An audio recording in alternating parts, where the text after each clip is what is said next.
Sejam bem-vindos ao canal Cultura Semita. Meu nome é Natiel. E eu sou o Gus, e o nosso vídeo de hoje é sobre o que realmente significava uma mezuzá para os antigos hebreus. Então, se você gosta desse tipo de assunto, não se esqueça de se inscrever em nosso canal. O mandamento de colocar uma mezuzá no batente da porta é derivado de uma passagem do livro de Deuteronômio, comumente conhecida como Shema. Em Deuteronômio, capítulo 6, versículos 6 e 9, nós temos o seguinte: Que estas palavras que hoje te ordeno estejam em teu coração. Tu as inculcarás aos teus filhos, e delas falarás sentado em tua casa e andando em teu caminho, deitado e de pé. Tu as atarás também à tua mão como um sinal, e serão como um frontal entre os teus olhos. Tu as escreverás nos umbrais da tua casa e em seus portões. A palavra para umbrais aqui é o substantivo feminino mezuzot. Mezuzot é a forma plural da palavra mezuzá, que significa umbral ou ombreira da porta. Este substantivo possui a mesma raiz do substantivo ziz, que descreve criaturas em movimento. Ou seja, o umbral de uma casa é onde se tem movimentação de pessoas que entram e saem. Um detalhe importante é que, originalmente, o texto não ordena que você coloque uma mezuzá em sua casa, mas sim que você escreva as palavras do Eterno na mezuzá, que é o umbral de uma casa.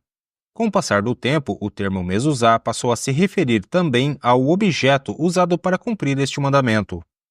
Então, hoje em dia, o que se conhece como mezuzá é, na realidade, o klaf, que é um pequeno pergaminho que contém duas passagens bíblicas que mencionam o mandamento divino de afixá-los nos umbrais das portas. Isso é conhecido como Shema e Verhaiá. O Shema proclama a unicidade do Deus único e o eterno e sagrado dever de servi-lo somente a Ele. O Verhaiá expressa a garantia divina de que a observância dos preceitos da Torá será recompensada e previne sobre as consequências se for desobedecida. Este pequeno pergaminho é colocado dentro de um recipiente que é chamado de bait. Alguns definem o recipiente como a parte externa da mezuzá e o pergaminho como a parte interna da mezuzá. Aqui eu tenho um exemplo do que seria uma mezuzá na tradição judaica. Então este pergaminho, juntamente com seu estojo, é fixado no batente da porta de um lar judaico.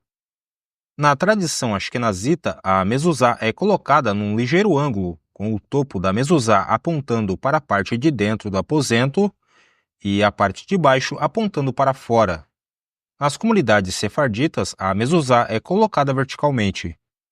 Esta prática tem como base o Talmud. O livro intitulado O Mais Completo Guia sobre Judaísmo nos explica a origem desta prática. O Talmud explica que as palavras não são escritas diretamente no umbral, mas em um pedaço de pergaminho, exatamente do mesmo modo como é escrita a própria Torá. O pergaminho é enrolado e inserido dentro de um recipiente que o protege. Eu tenho uma dúvida. Se eu quiser, eu posso simplesmente imprimir uma mezuzá para colocar no batente da porta? Isso depende. Segundo a tradição judaica, a mezuzá deve ser escrita sobre o pergaminho de um animal kasher. O pergaminho deve ter sido preparado explicitamente para ser usado como objeto sagrado. As palavras devem ser escritas à mão por um escriba especializado, que seja versado nos detalhes da escrita e suas leis. Até a tinta e a pena são feitas para cumprirem as exigências necessárias. Ainda segundo a tradição judaica, no verso do rolo, o escriba deve escrever um dos nomes de Deus, que é Shaddai. Para o judaísmo, Shaddai também é um nome e não um mero título. As 3 letras desse nome são interpretadas como um acrônimo que é Shomer Daltot Israel, guardião dos portões de Israel. Geralmente os estojos da mezuzá são decorados com a letra Shin, fazendo referência ao nome Shaddai. Ainda no verso, o escriba escreve 3 palavras adicionais. Essa sentença, aparentemente incompreensível, forma os 3 nomes de Deus, que aparecem no verso do Shema. Aqui foi substituída cada letra com a letra seguinte do alfabeto hebraico. Por exemplo, o Yud é substituído pelo Raf, o Rei é substituído pelo Vav, e assim por diante. Essas 3 palavras são escritas no lado reverso do rolo, no mesmo local onde os nomes correspondentes de Deus são escritos. Este tipo de grafia, apelidado de escrita mezuzá, surgiu na Rússia soviética. O propósito era escrever cartas contendo informações incriminatórias. Já o judaísmo de linha reformista não vê o problema de você utilizar uma mezuzá como esta. Originalmente, a ideia de se utilizar um escriba versado seria para se evitar erros na escrita, pois na antiguidade não existia papel ou impressora.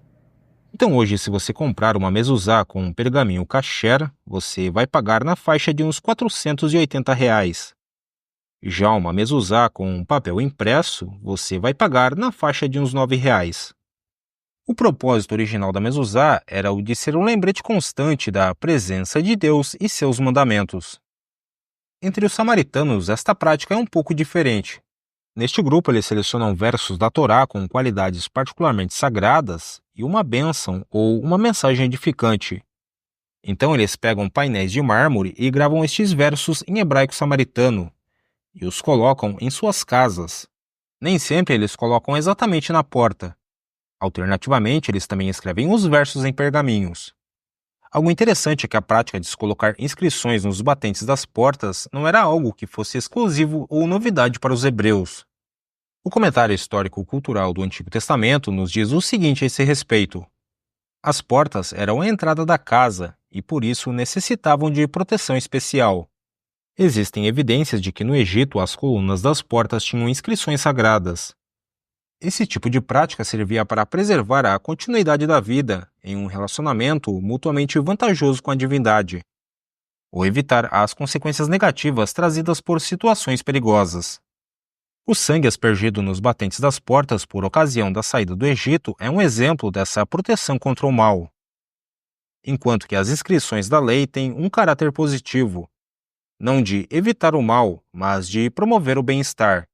A ideia de que textos escritos garantiam proteção pode ser encontrado também no texto mesopotâmico do Épico de Erra, em que a invasão do deus da peste podia ser evitada enquanto uma cópia dessa obra fosse mantida na casa. Assim concluímos o nosso estudo sobre a mezuzá, um símbolo que reflete o compromisso com Deus e seus mandamentos, servindo como um lembrete constante de sua presença. Vimos suas origens no texto bíblico, seu desenvolvimento cultural e diferentes interpretações ao longo do tempo. Então este foi o nosso vídeo de hoje. Se você gostou, deixe o seu sababa E até o próximo vídeo.